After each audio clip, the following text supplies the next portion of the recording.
लगता है दोस्तों जो हमारे देश का जो सर्वोत्तम सम्मान है, जो सबसे बड़ा सम्मान है भारत रत्न, उसके साथ भी अब राजनीति हो रही। क्योंकि दोस्तों बीजेपी ने पहले बिहार में कर्पूरिया ठाकुर जो उनको भारत रत्न दिया और भारत रत्न देने के साथ ही उन्होंने नीतीश कुमार को अपने पाले में आने का एक रास्ता दे दिया और वो आ भी गए।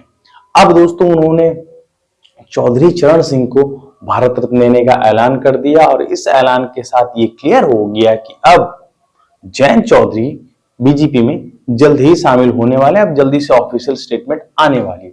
और दोस्तों इसी पे जब भारत रत्न पे ही सवाल पूछा गया जयंत चौधरी से कि क्या अब आप बीजेपी में जाएंगे, तो उन्होंने ये कहा कि अब मैं कैसे इनकार कर सकता हूं। तो मैं जयंत चौधरी से ये पूछना चाहता हूं, क्या आपने उसूलों की लड़ाई लड़नी बंद कर दी? जो अपनी एक स्वाभिमान की लड़ाई थी, जो एक हकों की बात थी, मुद्दों की बात थी, क्या उसकी लड़ाई लड़नी बंद कर दी आपने? कि अगर सम्मान देने से आप अपने हकों की बात करना बंद कर दें, अपने मुद्दों की लड़ाई को बंद कर दें, ये तो बहुत ही नई चीज आपने बताई। इसका मतलब अगर आपको किसी चीज का सम्मान दे दिया जाए और कह दिया जाए कि आपको इस तरह की बातें नहीं करनी, इस हक की बात नहीं करनी, तो इसका मतलब आप चुप हो जाएंगे। दोस्तों चौधरी चरण सिंह किसानों की बात करते थे, नौजवानों की बात करते थे। उन्होंने हमेशा अपना जीवन, वो सीएम भी थे तब पर भी उन्होंने किसानों की बात, जब वो पीएम बने तो भी उन्होंने किसानों और जवानों की बात की। लेकिन जो छोटे चरण सिंह हैं, उनका कहना है कि अगर आपने हमको सम्मान दे दिया तो इसके बाद हम कुछ नहीं कहेंगे। जाहिर सी बात है, जब बीजेपी में चले जाएंगे तो अगर बीजेपी कोई भी काम करेगी तो सीधा कहेंगे, बीजेपी वाले कहेंगे भाई हमने तो आपको सम्मान दिया था, सम्मान दिया तो कोई काम ही नहीं करना है। दोस्तों यही है सिंपल सी राजनीति कि बस बीजेपी को किसी न किसी तरीके से कोई ना कोई रास्ता खोज के अपने, जिसे कहते हैं कि पाले में शामिल करना है।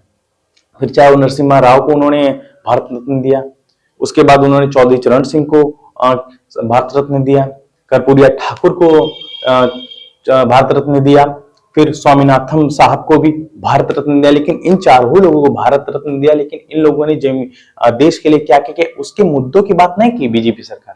हाँ, भारत रत्न उनको दे दिया, अच्छा है, क्योंकि देना भी चाहिए, क्योंकि उन्होंने समाज के लिए बहुत काम भी किया। लेकिन उनके वसूलों की बात की जा रही है।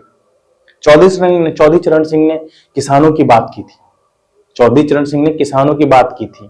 स्वामीनाथन रिपोर्ट है, उसकी रिपोर्ट भी आज तक लागू नहीं की गई।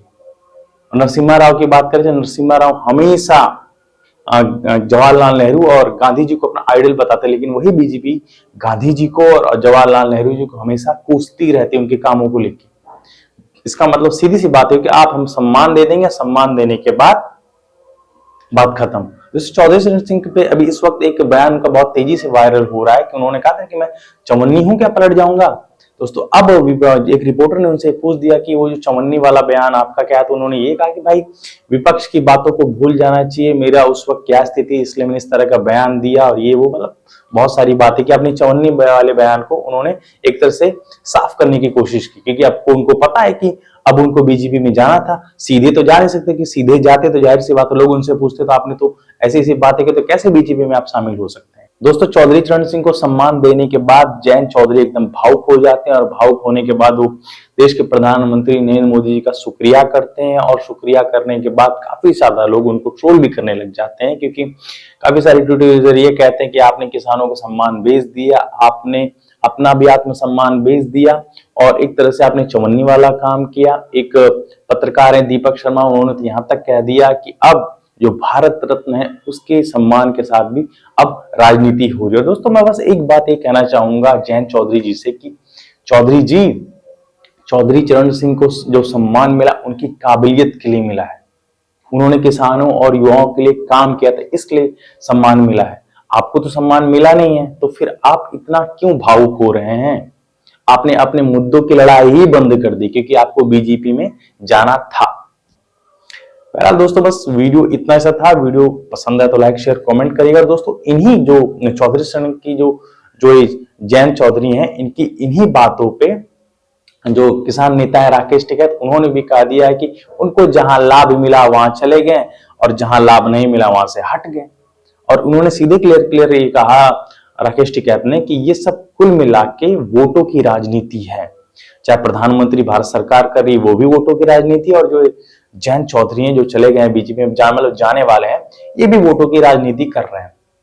बस दोस्तों वीडियो इतना सा था। और दोस्तों अगर मेरा वीडियो पसंद है लाइक शेयर कमेंट जरूर करेगा। दोस्तों आप लोगों से एक सवाल रहेगा कि अब हमारे देश में जो हमारे देश का सबसे बड़ा सम्मान है भारत रत्न, उस पे भी राजनीति होगी। जो पार्टी है, सत्ताधारी पार्टी है, वो इस पे भी राजनीति करी, क्योंकि अब वो तोड़ जोड़ के लिए ईडी का तो उपयोग कर लिया, सीबीआई का भी उपयोग कर लिया, इनकम टैक्स का भी उपयोग कर लिया, तो कि अब जिसे कहते हैं कि सम्मान दे कि अपने लोगों को अपनी तरफ मोड़ेगी। इसका जवाब आप लोग कमेंट के माध्यम से जरूर दीजिएगा। और मेरा वीडियो थोड़ा मोड़ा भी इन्फॉर्मेटिव लगता है तो प्लीज चैनल को भी सब्सक्राइब कर दीजिएगा। मिलते हैं हम लोगों से नेक्स्ट वीडियो में, तब तक के लिए टाटा, गुड बाय, जय हिंद।